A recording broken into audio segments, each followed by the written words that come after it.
कुंभ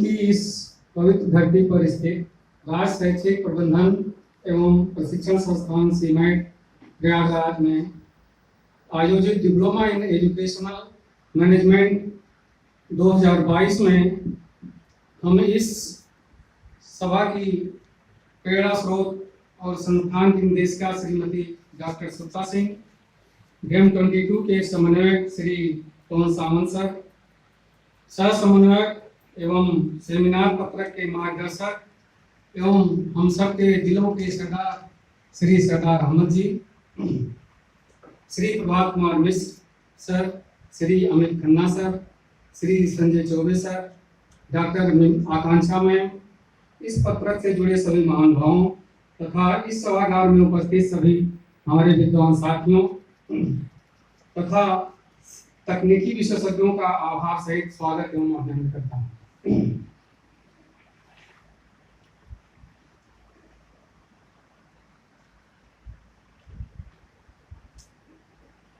हमारा आज का पत्रक का विषय है माध्यमिक शिक्षा में स्काउट और गाइड की भूमिका। जैसा कि माध्यमिक शिक्षा में सरकार इसको अनिवार्य रूप से लागू करने जा रही है, इससे बच्चों में सर्वांगीण विकास होता है, चाहे बौद्धिक हो, सामाजिक हो, आर्थिक हो और फिजिकल, इसमें बहुत बड़ा रोल होता है स्काउट एंड गाइड का। विद्यालय बच्चों के सर्वांगीण विकास की कार्यशाला होती है। विद्यार्थियों को केवल किताबी ज्ञान देकर शिक्षा के उद्देश्यों की प्राप्ति कदापि संभव नहीं है। राष्ट्रीय माध्यमिक शिक्षा अभियान रामसा 2012-13 आज पूरे देश में संचालित है। रामसा भी विद्यार्थियों के सर्वांगीण विकास पर जोर देता है, जिसके लिए माध्यमिक विद्यालयों में शिक्षक के साथ ही साथ पाठ्येतर क्रियाकलापों का प्रभावी संचालन आवश्यक हो जाता है। विभिन्न पाठ्येतर कार्यकलापों में स्काउटिंग एक ऐसा माध्यम है जो विकास के सभी पहलुओं को अपने अंदर समेटे है।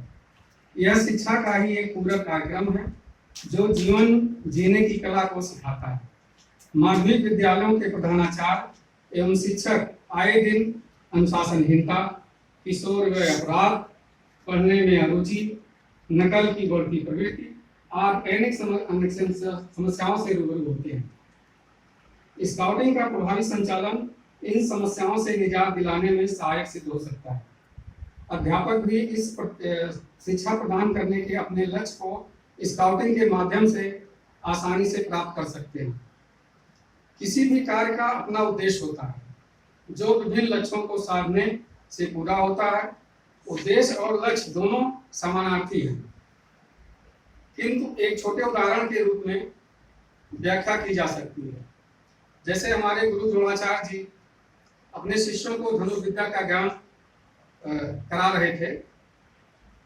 एक दिन उन्होंने सभी से पेड़ की डाल पर एक बैठी कृत्रिम पक्षी के आंख में बाण भेजने के लिए बोला। उन्होंने आंख में बाण के संधान करने प्रत्येक के लिए लक्ष्य निर्धारित कि उसमें आंख में हमें बाण भेजना है, लेकिन द्रोणाचार्य द्वारा धनुर्विद्या का ज्ञान उनका उद्देश्य था। लक्ष्य था आंख में भेजना और उद्देश्य था उनका ज्ञान को पहचानना, अर्थात अपने उद्देश्य की पूर्ति के लिए उन्होंने एक लक्ष्य निर्धारित किया था।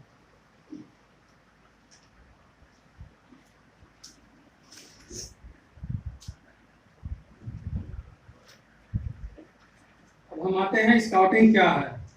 सामान्यतः यह शब्द फौजी शब्द से लिया गया है, फौजी भाषा से। इसका प्राकृतिक रूप तथा सेना में चतुर, चालाक, दूरदर्शी तथा चौकन्ना रहकर अपने उद्देश्यों की पूर्ति में तत्पर रहते हैं। ऐसे कुछ सैनिकों के लिए स्काउट शब्द का प्रयोग होता है जो अपने टुकड़ी के लिए विशेष रूप से मार्ग का पता लगाने, गुप्त जानकारी रखने तथा सबसे उपयोगी सदस्य के रूप में जाने जाते हैं। इस स्काउट शब्द का हिंदी रूपांतर बालचर के रूप में भी जाना जाता है, जिसका अर्थ है बाल धनचर के संयुक्त प्रयोग से स्पष्ट होता है। चर शब्द चरवेग का संक्षिप्त रूप है, जिसका अर्थ है निरंतर चलते रहना, गतिशील रहना, अर्थात यह गतिशीलता निरंतरता जब शारीरिक और मानसिक दोनों आयामों में हो। एक बालक जो निरंतर शारीरिक और बौद्धिक रूप से अपने उद्देश्यों के प्रति जागरूक रहे, जो चैतन्य हो तथा सदैव स्वयं तत्पर रहे, ऐसे बालक को ही हम बालचर या स्काउट कहते हैं। स्काउटिंग का इतिहास। स्काउटिंग और गाइडिंग के जन्मदाता Robert Stephenson Smith Baden Pavel के इतिहास और जीवन के पर्यंत उनके योगदान को जाने बिना स्काउटिंग